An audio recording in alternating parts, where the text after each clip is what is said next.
What's happening, friends? It is Casual Wednesday, which I'm pretty sure more and more every day is just casual day around here. But I like to think when I have a spur of the moment idea, I don't get all dressed up. I just want to tell you about it. Today we're not going to be making a drink as much as talking about the process of making drinks. Just even earlier this week, I was with a bartender who I consult all the time on various things. And he was saying when he had the chance to kind of teach a group something recently, he didn't focus on drinks, he focused on technique. And to that end, a very capable St. Louis bartender, Jack McGinn, was helping me out with a large class recently. And at the end of it, you're always looking for outside opinions. And I said, any feedback for me? And he said, the one thing I really noticed was that most people weren't shaking their cocktails hard enough.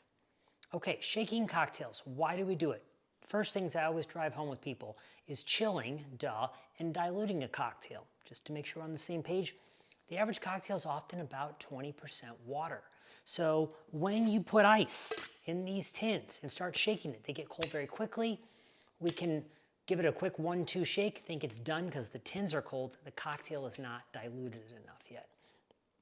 We're also shaking the cocktail to mix it, but Jack's comment about people not shaking the cocktail hard enough really comes to the fourth piece. So we got chill, dilute, and mix, blend everything together, and aerate. When a cocktail has been shaken well, it has a lot of air bubbles in it and makes it kind of lighter and brighter in a way, as opposed to, and I've got another video out there you can kind of see a tangential reference to, where I shook a margarita versus just built one in a glass. But one of the things I wanted to revisit, there is no right way necessarily to, everybody has a natural shaking form. But in general, I find, especially when you're getting started, shaking with one hand, especially if you're going to be shaking harder, is not easy. So with that, I always tend to say your non-dominant hand is going to go on the bottom of the big shaker, and your dominant hand will go up top. And so for me, it's kind of this motion right here. You can do it. I see people go back and forth or whatever. Some bartenders have like more of a circular motion they do. The big thing is that we want to get the liquid in the ice kind of really traveling in kind of a piston style format right here. But in order to shake the drink properly, it really is kind of holding, positioning here, and kind of a back and forth motion. From there you can get as rotating as you want, etc.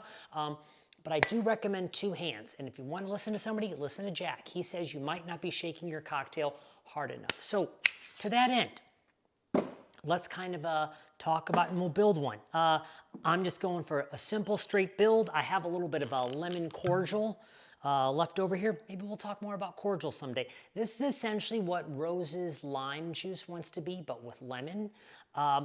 So this is going to stand in a traditional sour cocktail for both my citrus and my sugar.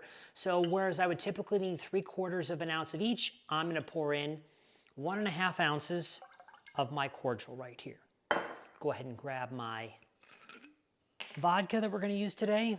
Go ahead and drop this on here. 2 ounces of our vodka. Throw that in there like so. Ice. We don't want to use 1 cube, as you've probably heard me talk about before. So you're always going to see me roughly kind of fill up this small shaker right here.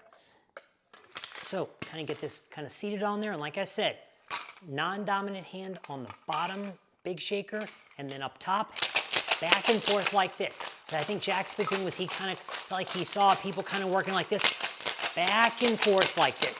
Some bartenders you'll see will go real hard. If you're going harder, at times likely you're going to get chilling and dilution faster, so you might need to shake a little less. But for me, at kind of a rate like this, about 10 seconds or so is what I'm going to be shaking for. So from there, obviously like always, we'll go ahead and throw our strainer on here, grab ourselves a glass, this out of the way, and voila, if you want an even double strain, you can go ahead then. Voila. So,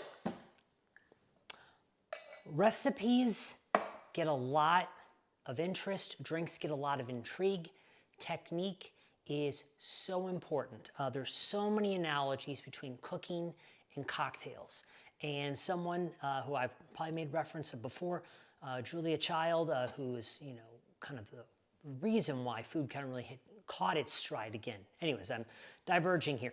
Her big thing all the time with food was technique, technique, technique. So practice your shake. Practice with whatever ingredients you got. Fill the shake up with just a bottle cap with some cubes, ice water, whatever. But practice your shaking is an important thing to do.